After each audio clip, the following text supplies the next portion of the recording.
Spitting fire in the booth, but I'm not a rapper. Purple Room Recordings, episode 153. Welcome to the episode called Beast Pellet. Beast Blood Pellet. Welcome to the episode called Beast Blood Pellet. This is going to be, I'm going to just let you guys know right now, this is going to be a lot heavier than what I've recovered in the past.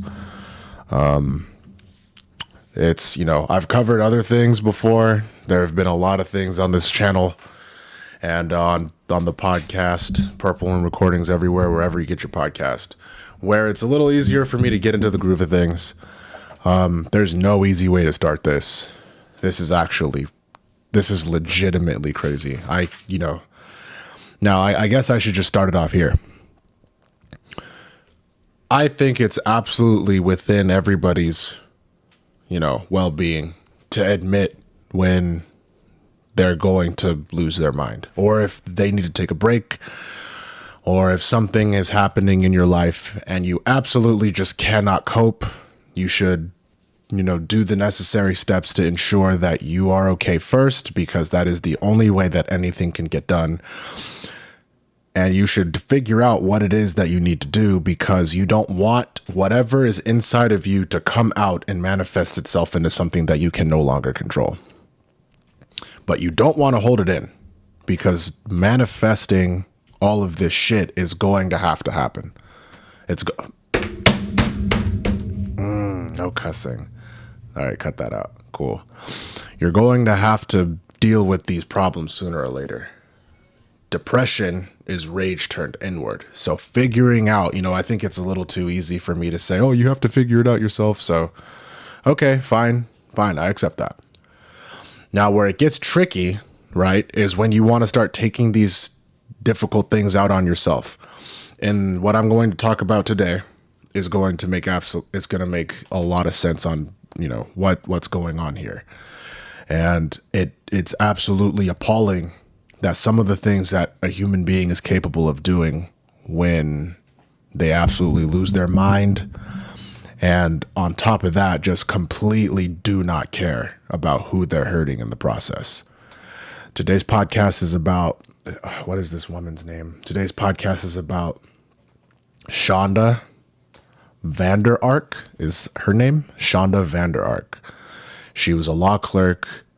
She is, she's somebody that I hope never gets to rest a day in her life.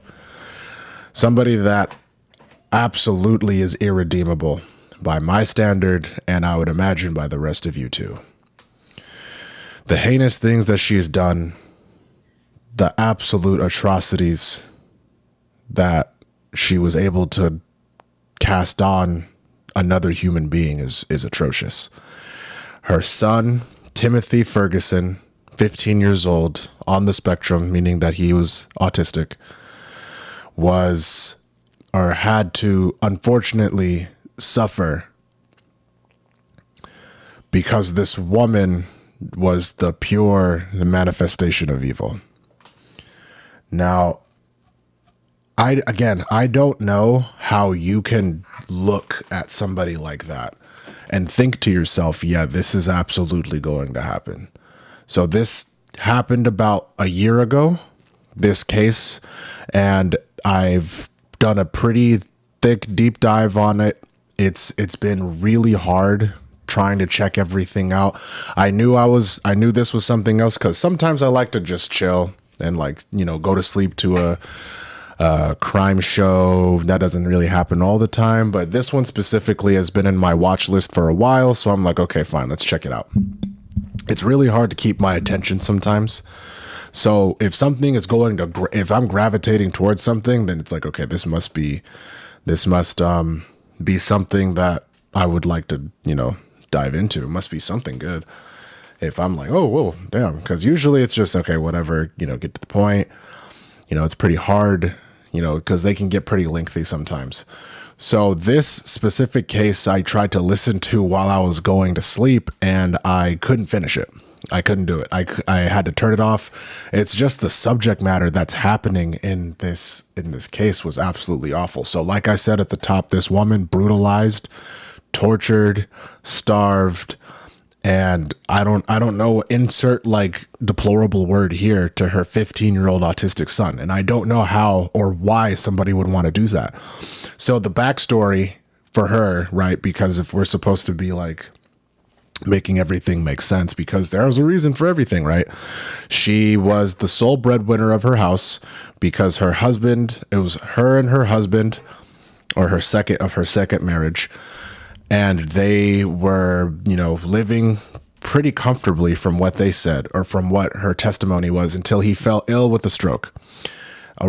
Somewhere around that same time, her ex-husband contacts her and says that he can no longer care for their autistic child. He doesn't know what to do, and he's going to put all of the parenting duties on her now. She agrees, and that was basically the beginning of this little boy's end. Now, I don't know the details. It was a little blurry trying to figure out the timeline of all of this because it all happened so fast.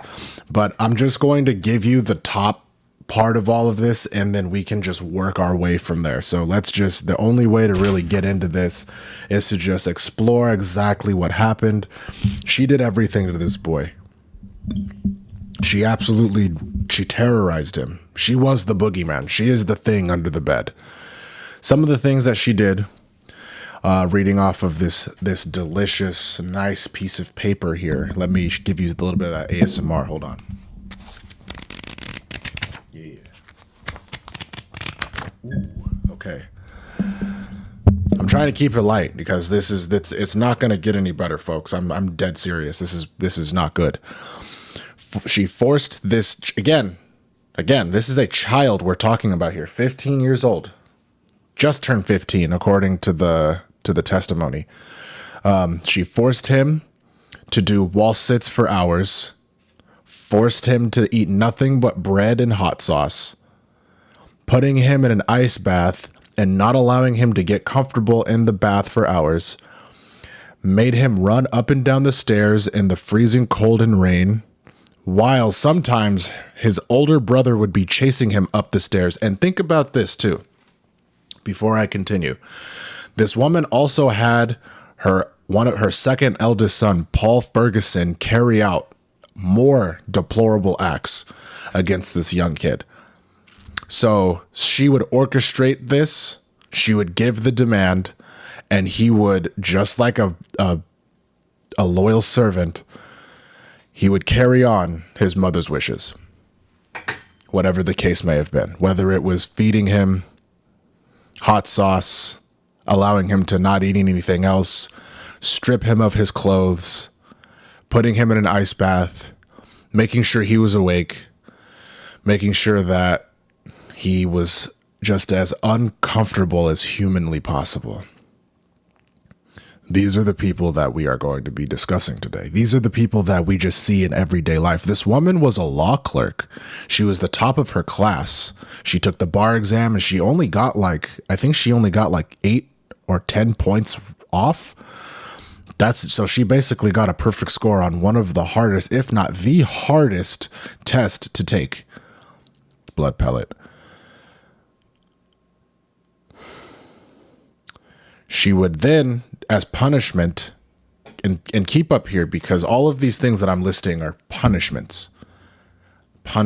These are things that she would ensue on him and orchestrate, whether it was Paul or herself, if he quote unquote misbehaved. She would then order Paul or her, this is also another detail that's a little fuzzy, to pry his mouth open and forcefully feed him hot sauce. Now, I don't know how you can be so barbaric in something that is a part of you. She gave birth to this boy. Autism or not, autistic or not, ADHD, sensory issues, you share the same blood, the same flesh, the same hair. He is you. He is a part of you. In a marriage that unfortunately ended, thank fucking God for him for getting out of there. But, curse him also for sending his boy to die. And I'm not blaming him. That's a really powerful thing to say. I'm not going to do that. I don't want to blame anybody for doing things that they did. Because how could it? How on earth was this poor father supposed to know that he was sending his son to death? He was sending his son to his mother. To his mother. Do you understand that? I feel like if it was the other way around, there might have been something, a little scarier about that. But this guy was sending his child to his mother. The person that's supposed to nurture you, care for you, love you, pick you up when you're down. Make sure that you go through life knowing that you don't have to be hard and uncaring. The person that's supposed to show you compassion and how to love. The one person in your life that you can go to on your darkest day and they can make you feel whole again. He thought he was sending him to that person.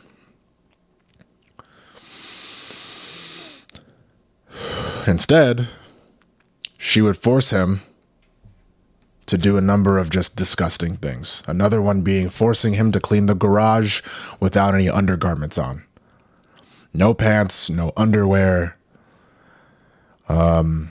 This is it's ridiculous, people. They laughed at him. They didn't feed him. They locked the cupboards and the fridge at night while he was under 24-hour surveillance via motion detectors and ankle shanks, motion detectors, cameras, different rooms. There was never a point in time where this little boy wasn't under constant surveillance of this monster. Of both of the monsters, let me be clear, because Paul is not exempt from this. Yes, he stood in court and he did not take a deal, by the way. The court did not offer him a deal. They did not give him a plea deal. They said, absolutely not. You are just as responsible as she is because you could have stopped it. Yes. We understand that you are afraid of your mother. And we also understand that even in the times like this, it might have been difficult for you to pick up a phone, tell a colleague, tell someone, anyone, that your little brother was in danger. And you were also a part of this madness. But that's not what happened.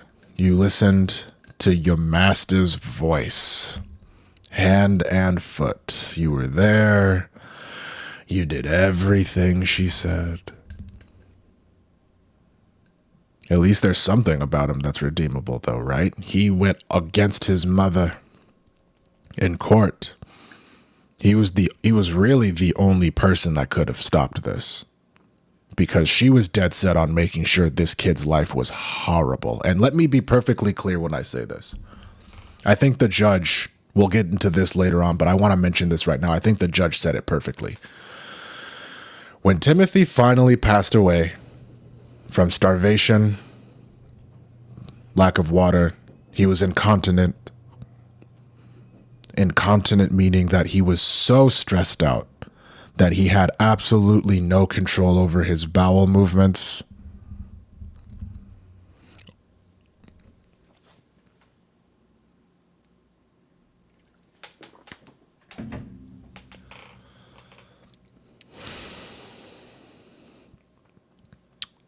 That poor fucking kid. I work with kids that are on the spectrum. It's a field that I love. I love the work that I do. I'm studying every day to try to progress in it. And when I tell you that this is extremely difficult, it was extremely difficult for me to listen to and talk about, but I felt like I had to. That's what I mean by compelling. Like if I hear, insert heinous thing here, like I'm going to want to talk about that, but it's like, how is it going to make me actually get up and do it? This was something else. This was horrible. This woman, Shanda, I don't even know, who gives a fuck, right?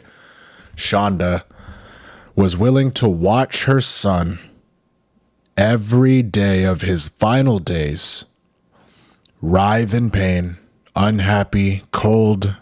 He spent his last hours as a human being in a closet on a blue tarp because he would defecate and piss on himself because he was so stressed out, hungry,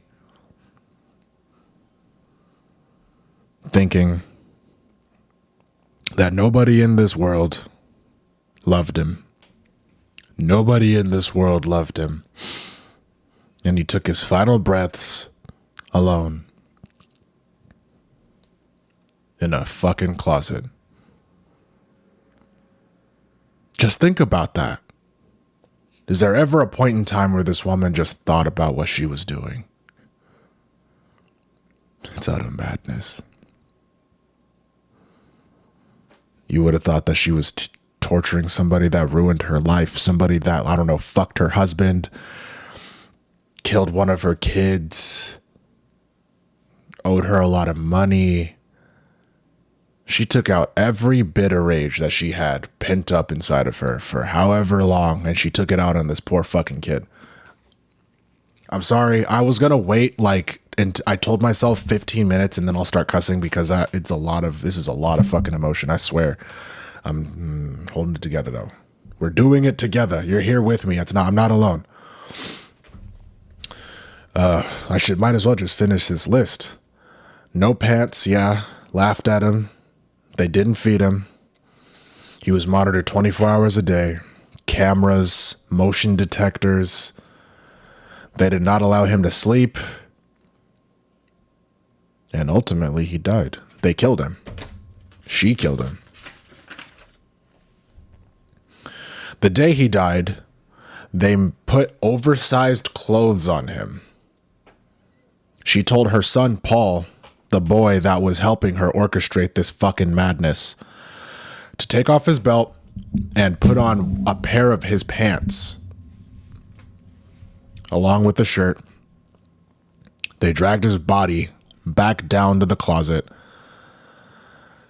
and they placed him there, and they waited 18 minutes after he died, or whenever. They don't really know the time of death, I don't think, but 18 minutes after discovering that he was dead, then they called the police. And when I tell you, going in blind, if you would have told me, hey, watch this, what do you think about this? Watching that police footage of that woman faking anguish because her son was dead was probably the most disgusting thing I've seen in a long time. I don't think I've seen anything even close to that scary. Because that's exactly what it was. Scary. Terrifying. Bone-chilling. The hairs on the back of your neck stand up watching this. Woman fake wailing, crying, pleading. Why did this happen? How could this have happened? How did you not know? This kid was bone skinny. Rail thin, as one of the prosecutors said. Rail thin. His legs were small. His body was small. This is a kid, keep in mind, that he was apparently chubby at one point. A little chubby, according to his brother in court. And they stripped him to nothing. They took everything away from him. His rights as a human being. The love that he had in his heart at one point. His freedom. He couldn't even go to the fucking kitchen to get something to eat. And they monitored every time he went to the bathroom. 1 minute to pee. And 2 minutes if he had to go poop. Now you mean to tell me that this is someone that is shocked that this kid died? Excuse me, I was supposed to go back to what the judge was going to say. I guess this is a good time to get into it. The judge, upon sentencing this fucking beast, told her, and I completely believe this is true, he told her that she was sad when Timothy died. She was. I agree. Not because she lost a son,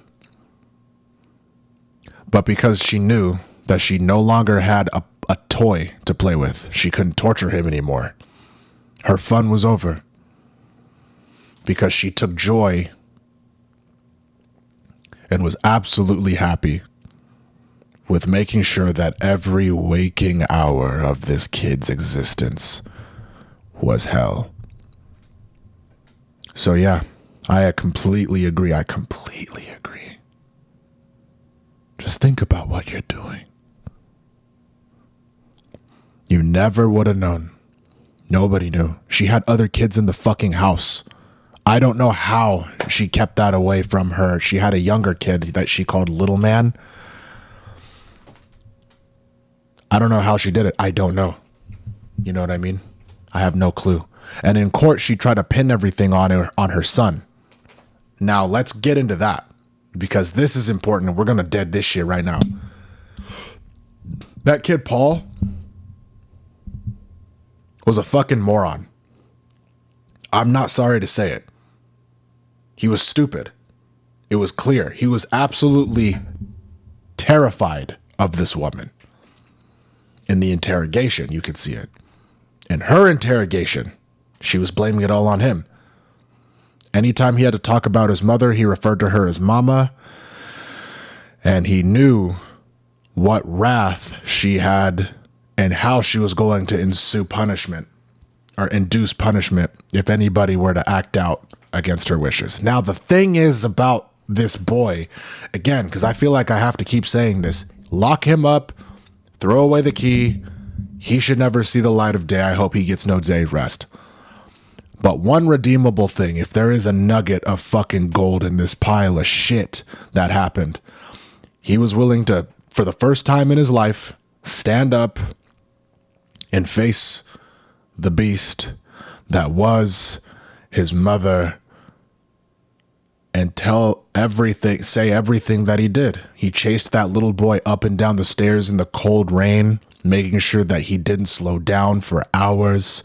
He would poke him with a stick after putting him in a cold bath or an ice bath, as they would also say, making sure that he couldn't get comfortable, even if he tried to lay his head on his shoulder. He would rob him of that. Or if he tried to lay his head on the tub. No. Comfortable?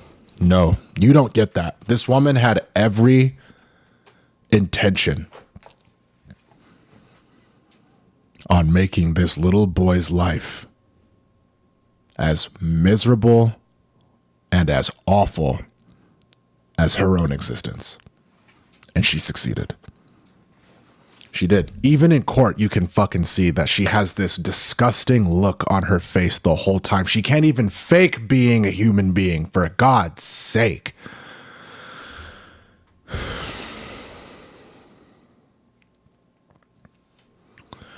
They showed her pictures that she already seen, we know now. They showed her pictures of her rail thin, dead son. And you know what happened? She fake vomited. Now, let me be perfectly clear, and I think Dreads was one of the channels that I watched. Shout out to Dreads, very good. I'll put the link in the description. They do good work over there. Thank you. But the point that he had when it comes to this was insanely precise. When you throw up, when you yak, whatever you want to say, vomit, there is usually a telling sound that somebody is going, like that something's going to come up, whether it's a wrenching sound or a splat or water or whatever the case may be. There's usually a sound that comes after you throwing up or making the sound of throwing up. This woman didn't do any of that. She faked vomited because nothing came up. So she faked the act of vomiting. This is someone that never had love for her son. This is someone that honestly probably didn't have love for anybody on earth, not even for themselves. Because I wholeheartedly agree, if you are willing to ensue horse shit like this, it's the same thing as love. If I love you, And if I love myself, I'm going to do things for you that I would want done to me because I care about you that much. It's the same way with hatred. I hate myself. And if I wanted to do something to let you know that not only do I hate you, I hate myself probably more, you are going to suffer as I have. And she did that this every waking moment with this little boy. He wasn't allowed to eat anything. They locked the cupboards. They locked the fridge. All of the canned food was out of reach. This little boy, on a couple of occasions, was so hungry, guys. He was so hungry when there was no, I guess, I don't know, the monitoring was low, or she was out of the house, or whatever the case may have been. He was so hungry that he ate 2 pounds of frozen chicken nuggets. I don't think I can eat 2 pounds of regular nuggets.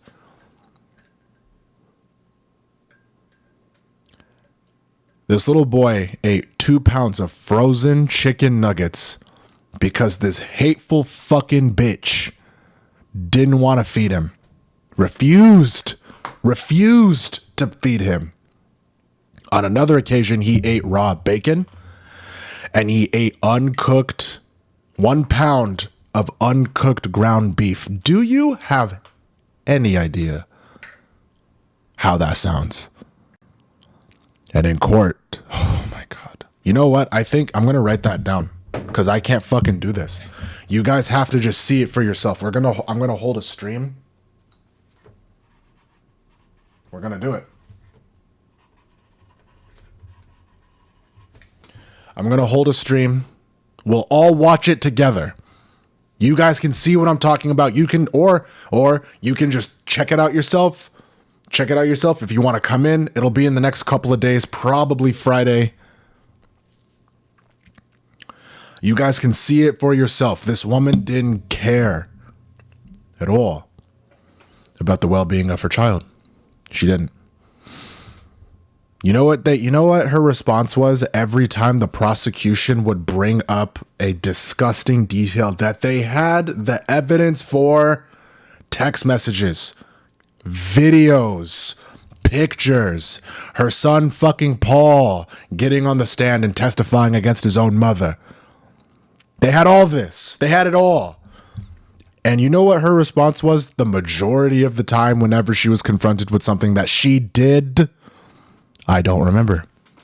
I don't recall. If that's what it said, that was the shit that ate me alive. If that's what it says, I did. If that's what it says, then yeah, it must be true.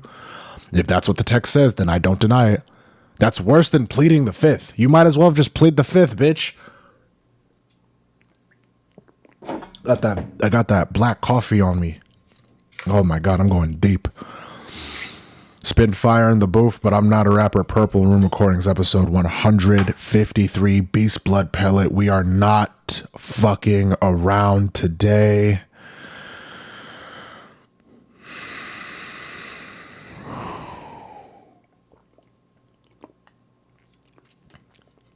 It's utter madness.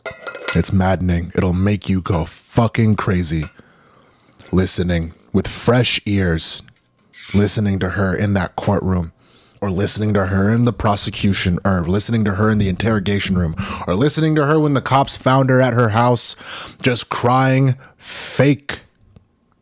All of it fabricated, not real. Movie. This bitch could have won an Academy fucking award. No, she couldn't have. It was all bad. Sorry. I take that back.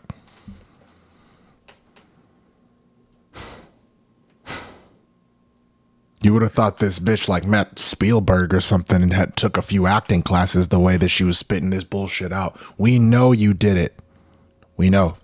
The world knows. Paul knows.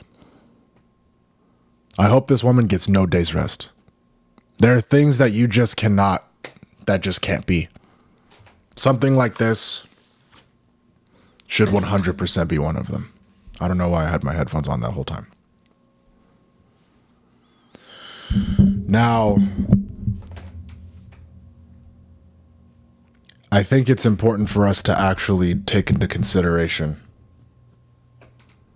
that this little boy, because I think we can all say that, forget this fucking woman, forget Timothy's idiot, coaxable, extremely afraid, timid, lanky fucking brother. Forget the father that basically gave up on him. This kid didn't stand a chance in the environment that he was in. He didn't have a fighting chance in hell. No clue.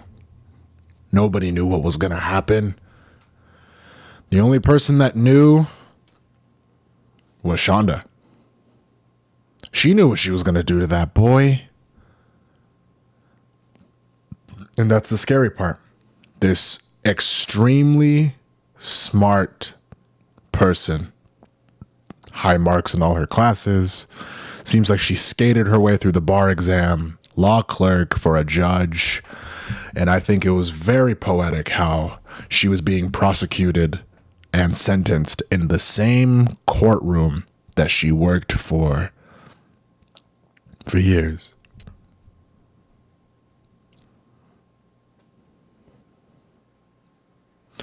So the same people that seen her disgusting fucking face every day without knowing what she was going back home and doing, or on her phone every time, because again, you have to remember she had 24-hour surveillance on this little boy through cameras that she would observe on her phone and different tablets around the house or some shit like that. There was never a point in time where this little kid was not alone. Or not being observed, I should say. He was always alone. And the best part about it is that judge that sent her ass to jail, he probably knows her personally. They probably know each other. They've definitely ran into one another at least a handful of times, whether the circumstance was work or not. The county that she worked for, the people that she worked for, the people that she worked with, they all got to bear witness to the fucking monstrosity and the brutality and the unhinged nonsense that this hateful fucking bitch was able to ensue on this little boy. And I'm speaking like this because I can, by the way. You know, I don't, we can have a whole, if you want to listen to me, let me fucking zoom in for this. If you want to look me in my face and tell me that I'm wrong for calling a woman a bitch, hear me out. This bitch tortured her son, didn't allow him to eat anything, lied about how he died, tried to cover up how he died, made a plan with her idiot boy son on how he was supposed to, or on how they were going to game plan this, stood in open court and fucking lied to try to save her own skin. Not even try, and that's the crazy part too. Like, she didn't even try to protect Paul. She threw him under the bus too. So you're really a rat for that. I feel like I'm well within my rules of engagement to say whatever the fuck I want to. Don't be me or be me. I don't fucking know. I'm outraged. I'm insanely pissed. I'm disgusted. I'm sad. This is awful that something like this can happen under your nose. You would never know. You would never know. I hope, you can only hope and pray that something like this doesn't happen, but you never know. We live in a fucked up world, though, where chaos and wrongdoing happen over and over again. And the only positive thing that comes out of this is that boy is no more. He's gone. He doesn't get to suffer anymore. It's over for him. That's it. He didn't get resuscitated. He didn't get to sit in a hospital and, unconscious and super fucked up, obviously, but rehabilitated slowly, IVs, different fatty foods, high protein shit, slowly nursing him back to health. None of that. Fucking dogs get better. Matter of fact, she had 2 dogs, and she treated both of those dogs better than she treated her own flesh and blood. Wow.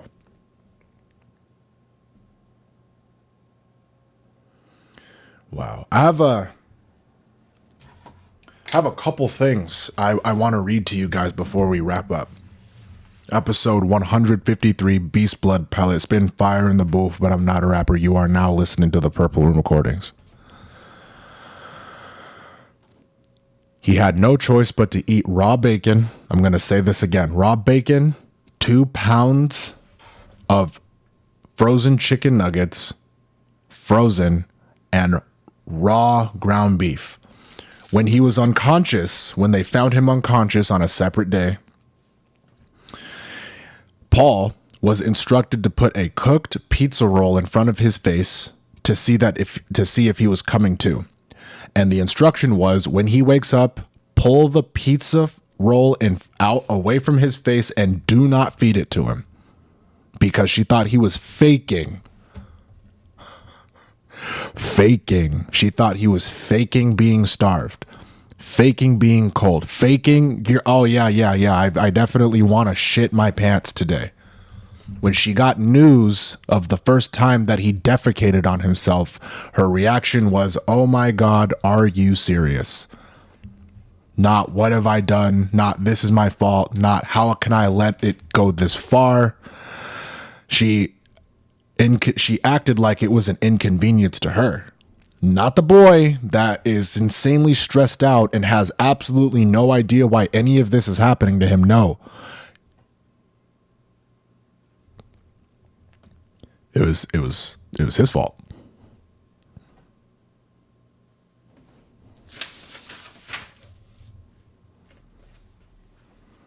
I'm gonna say it again, Crody.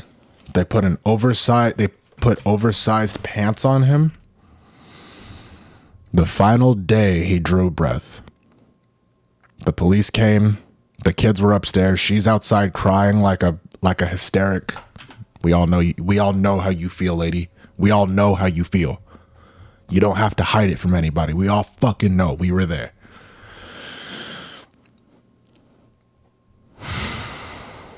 And this woman, rightfully so, was sentenced and jailed for the rest of her natural life. And that's too good for her. She knew what she was doing. She was 100% competent. She was aware. She was there because she tried to tell everybody, no, I'm dissociating. Oh, I blacked out. I don't remember. I was working so hard. I was all over the place. I have no memory. I have no recollection. Yeah. No.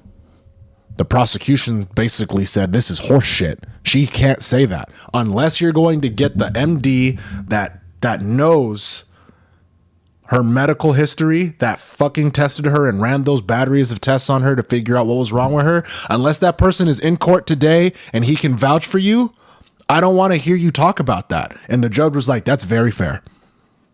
If you want to say that you can't remember something, that's fine, because again, we have all of the proof to say that you did.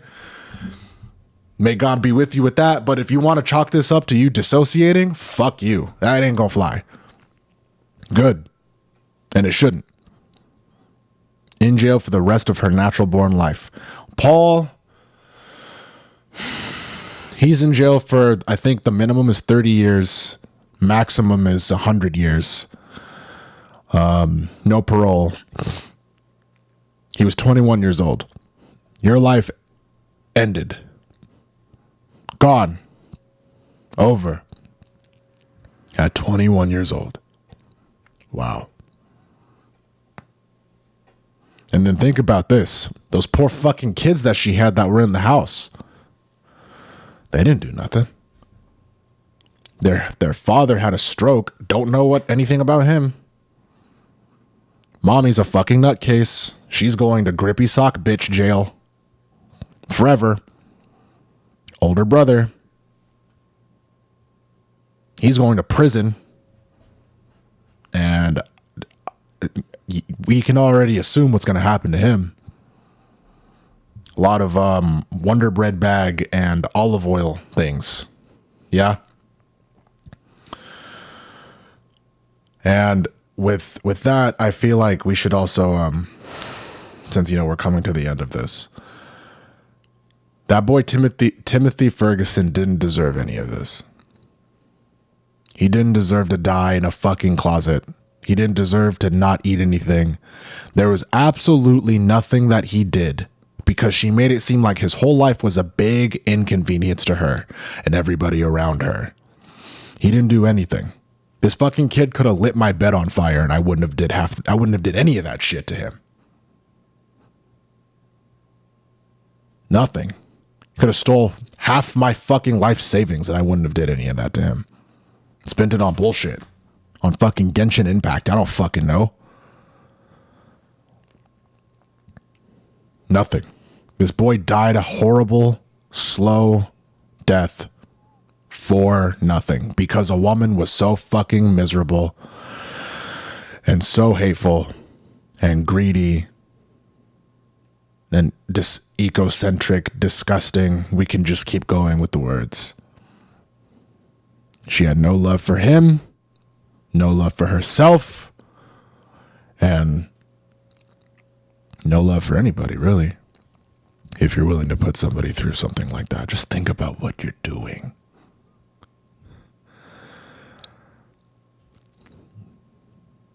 You're the beast.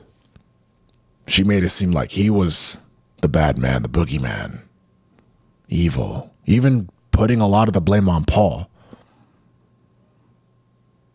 And you call me a beast. A beast. What would you know?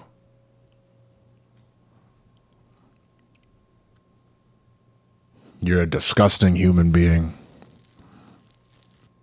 May you have no day's rest. You're a murderer. You're a child killer. And nothing less. Spitting fire in the booth, but I'm not a rapper. Purple Recordings, episode 153, Beast Blood Pellet. Again, this was very heavy. If you're listening right now, you are absolutely crazy because you're really here for that shit because that's nuts. That was very, very I feel like that was really intense. Thank you very much for listening. This was one of the hardest podcast episodes I've ever recorded. One of the hardest, one of the longest, one of the more lengthier preparation ones. I feel like I'm pretty good at organizing things. So it didn't, in retrospect, it only took really like a couple hours, but that was like intense, like listening, paying attention to what's happening, mannerisms, all that shit. And I can give you guys a lot more with the stream, but this was 100% appropriate, and I'm happy that you even listened to like a minute of this. Even if you listen to the intro and you decided, you know what? Yeah, this is not for me. I'm not gonna, I'm just gonna enjoy my day. I'm gonna go touch grass or kiss my partner or whatever. Thank you for listening. I really do appreciate it. I'll see you guys next time. Don't forget to bring an umbrella. And let's rain.